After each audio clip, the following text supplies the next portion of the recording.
네, 안녕하세요. 2023년 6월 14일 예수님의 성품 담기 시간으로 함께 예배하길 소원합니다. 믿음으로 구원받은 그리스도인인 우리가 예수님의 성품을 닮아 복된 하루 살아가시기를 먼저 주님의 이름으로 축복하고 소망합니다.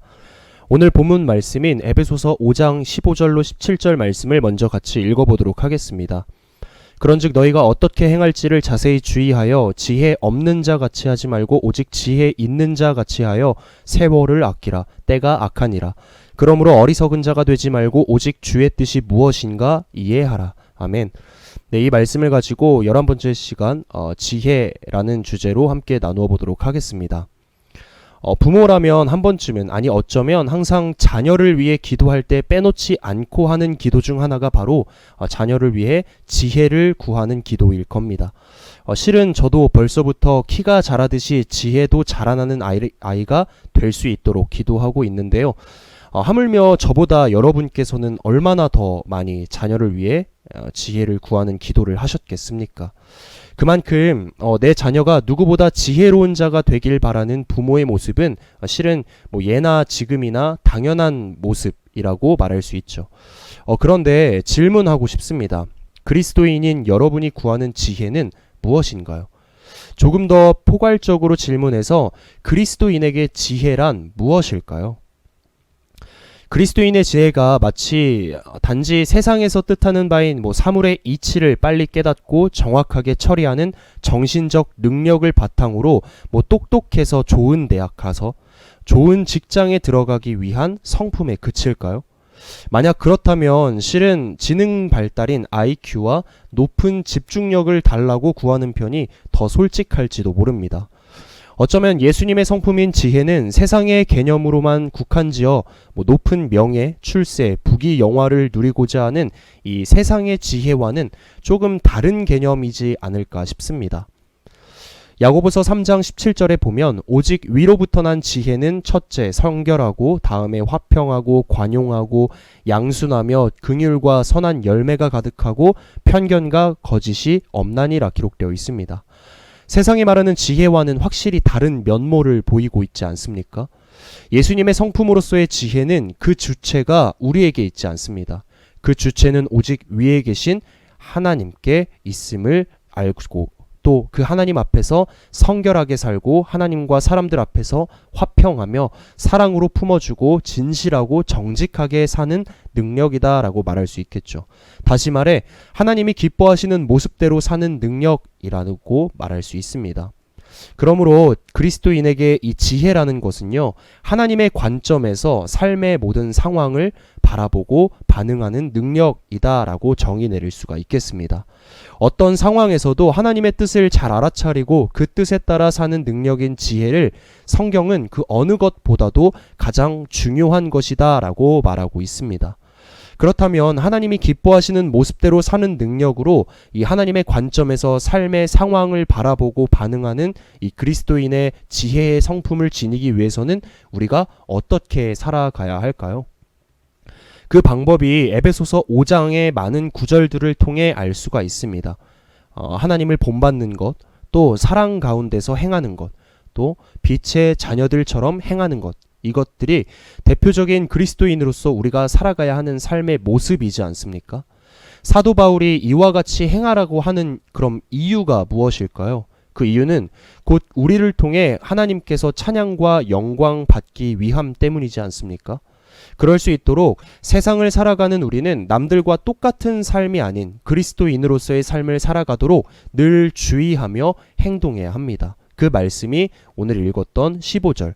그런즉 너희가 어떻게 행할지를 자세히 주의하여 지혜 없는 자 같이 하지 말고 오직 지혜 있는 자 같이 하여라고 기록되어 있죠. 그런데 15절 첫머리에 보면 그런즉이라고 기록되어 있습니다.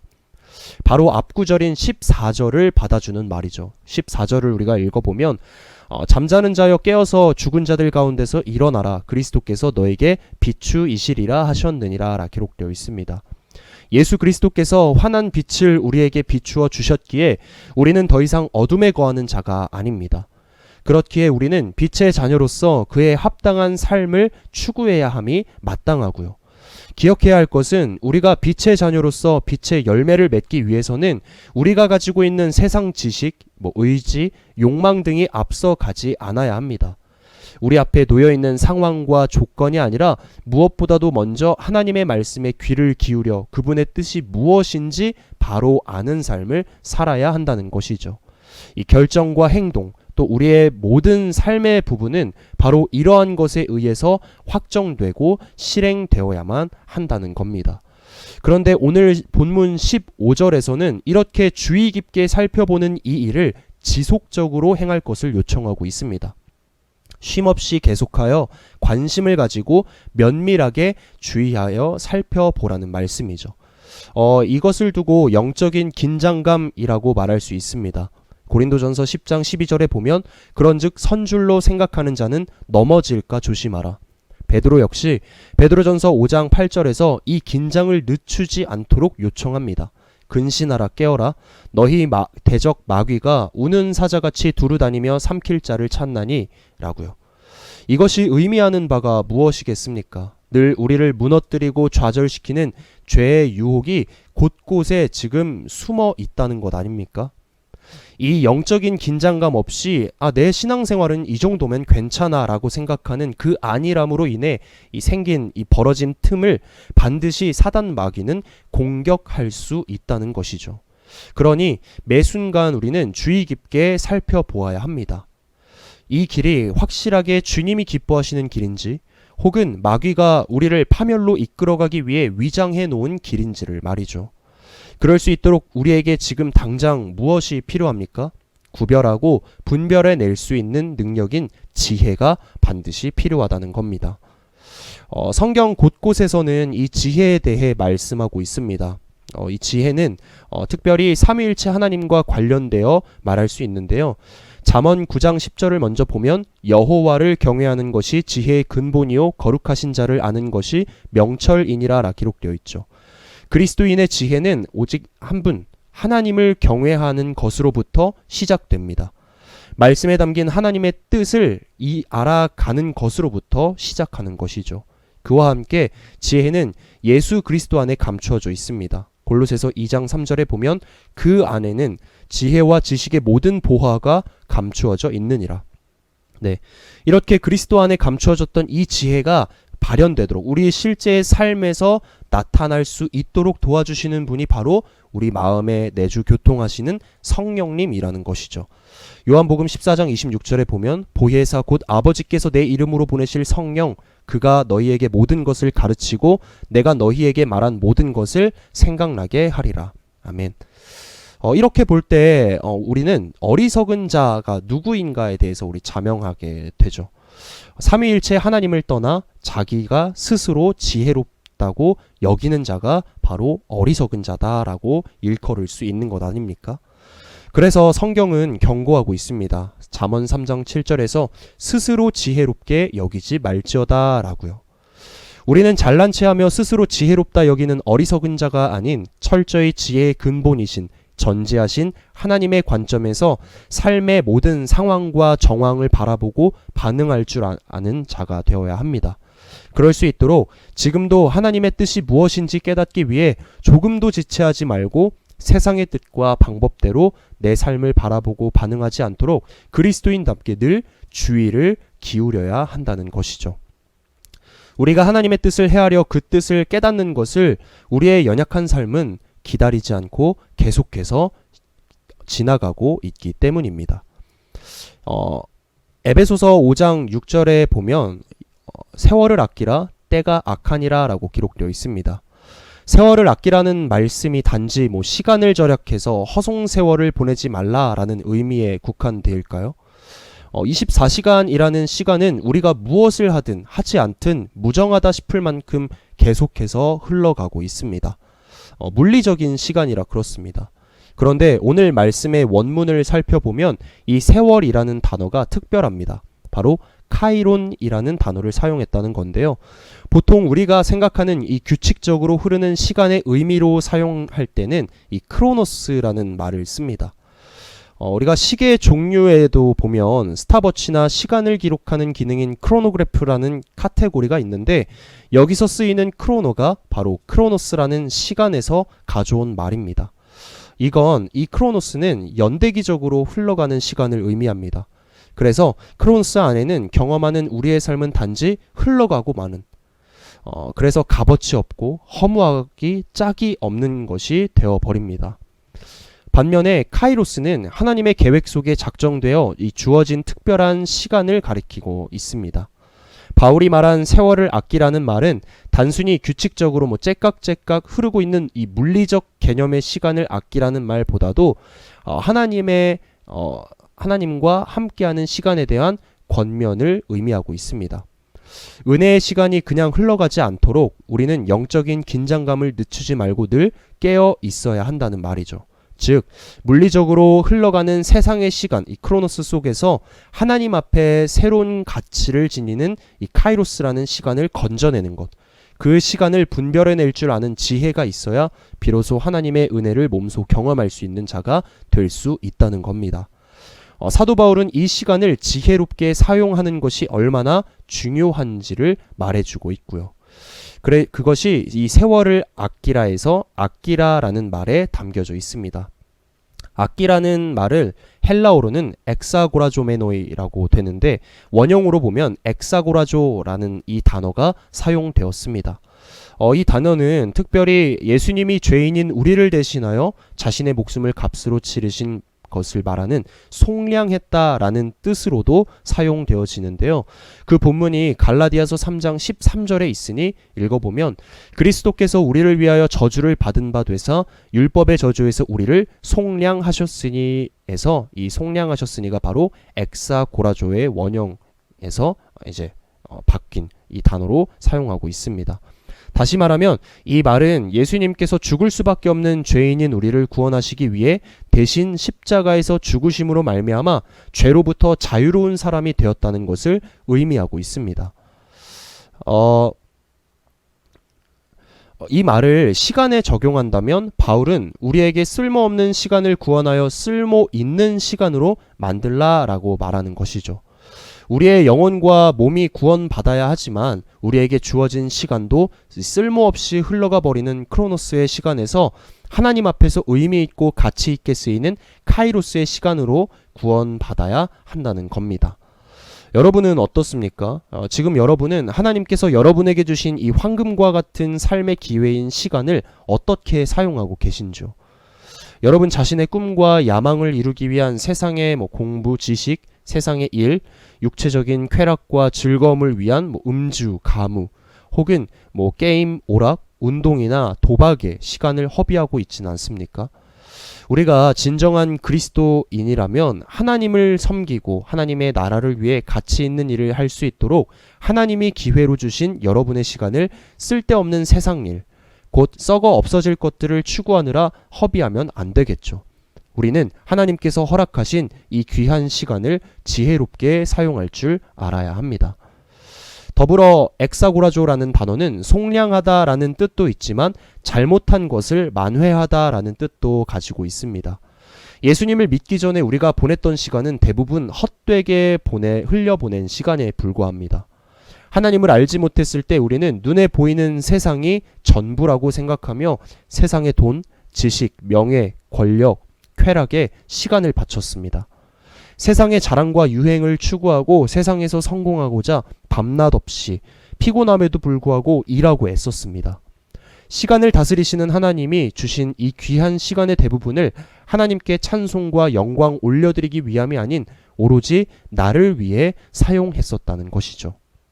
그러다가 하나님의 선행하시는 은혜를 통해 복음을 접하고 하나뿐인 아들을 죄인인 우리를 위해 대신 죽을 어린 양으로 보내주신 하나님의 사랑과 또 죄인인 우리를 대신하여 채찍 맞으시고 십자가에 못 박혀 죽으신 독생자 예수 그리스도의 대속의 은혜를 비로소 접하게 되었습니다. 우리는 죄와 사망 권세에서 부활하신 예수님을 구원자로 믿음으로 말미암아 구원받고 하나님을 아버지라 부를 수 있는 하나님의 자녀가 되는 특권을 부여받았습니다. 뿐만 아니라 눈에 보이는 이 세상과 세상에 있는 것들이 전부가 아닌 눈에 보이지 않는 영원한 하나님 나라가 있으며 하나님을 믿고 섬기며 하나님께 영광 돌리며 사는 삶이 가장 가치 있고 지혜로운 삶이라는 것을 깨닫게 되었습니다. 때문에 어렵고 힘든 시간에도 가장 먼저 찾는 이가 하나님이시고 신뢰하고 의지하는 그 첫 번째 대상이 바로 하나님이시지 않습니까? 그렇다면 우리는 우리가 예수님을 믿기 전에 세상의 헛된 것을 위해 허비했던 시간을 이제는 올바르게 사용할 줄 아는 그리스도인이 되어야겠죠. 사람이 인생을 80년을 산다고 하면요, 일하는 시간이 26년, 잠자는 시간이 25년, TV 보는 시간 10년, 먹는 시간 6년, 전화 받는 시간 4년, 화장실 가는 시간 3년, 부엌에서 보내는 시간이 남자는 1년 3개월, 여자는 2년 5개월, 누군가를 기다리는 시간이 2년, 화내는 시간이 2년, 이성을 바라보는 시간이 남자는 1년, 여자는 6개월, 몸단장하는 시간이 남자는 46일, 여자는 136일, 웃는 시간을 이제 88일 정도라는 이 통계 자료가 있습니다. 이런 시간 중에 우리가 하나님의 영광과 하나님의 나라를 위해 사용하는 시간은 얼마나 될까요? 80년을 산다고 하고 계산해 보니까 주일 오전 예배만 드린다면 이 1년이 52주고 예배 시간이 1시간 30분 이 넉넉하게 잡고 가정한다면 총 6,240시간, 일수로 환산하면 약 260일 정도 되고, 수요 예배, 여호와의 밤까지 참여하면 총 18,720시간, 그러니까 약 780일 정도 된다고 합니다. 많은 시간인 것 같죠. 그러나 정리하면 이렇습니다. 80년 동안 이 80년의 삶 동안 주일 오전 예배만 드리면 약 9개월, 수요 예배, 여호와의 밤까지 다 드려도 화장실 가는 시간이나 누군가를 기다리는 시간보다도 더 짧은 2년 조금 넘는 3년이 좀 안 되는 시간, 결론적으로 80년 중 겨우 3년이 조금 안 되는 시간을 하나님께 드리는 것에 불과하다는 계산이 나옵니다. 어떤가요? 우리가 매주 예배를 드린다고는 하지만 이렇게 계산해 보니까 굉장히 짧은 시간이지 않나요? 예수님께서 우리를 위해 십자가에 달려 자신의 목숨을 값으로 치르시면서까지 우리를 죄와 멸망에서 구원해 주셨는데, 이제부터라도 하나님의 영광을 위해, 하나님의 나라를 위해 시간을 써야 하지 않을까요? 고린도전서 6장 19절로 20절 말씀에 보면, 너희 몸은 너희가 하나님께로부터 받은 바 너희 가운데 계신 성령의 전인 줄을 알지 못하느냐? 너희는 너희 자신의 것이 아니라 값으로 산 것이 되었으니 그런즉 너희 몸으로 하나님께 영광을 돌리라 라고 기록되어 있습니다. 이처럼 우리는 하나님께 영광 돌리는 일에 시간을 써야 합니다. 죽을 수밖에 없는 죄인이었던 우리에게 베푸신 하나님의 크신 은혜와 사랑을 생각하며 이제부터라도 하나님이 주신 기회인 이 시간을 지혜롭게 잘 사용하여서 예수 믿기 전에 세상에 헛된 일을 하면서 허비했던 시간을 만회하는 저와 여러분 되시기를 주님의 이름으로 축복하고 소망합니다. 이것이 바로 주님의 다시 오심을 준비하는 지혜로운 자의 모습이라는 것이죠. 마지막 구절만 보면 에베소서 5장 17절입니다. 그러므로 어리석은 자가 되지 말고 오직 주의 뜻이 무엇인지 이해하라. 네, 지혜로운 자는 하나님의 뜻을 분별할 수 있어야 합니다. 어리석은 자는 하나님의 뜻을 이해하지 못하고 자기 생각대로 행하는 자입니다. 반면에 지혜로운 자는 하나님의 뜻이 무엇인가 이해하고 하나님이 기뻐하시는 대로 행하는 자입니다.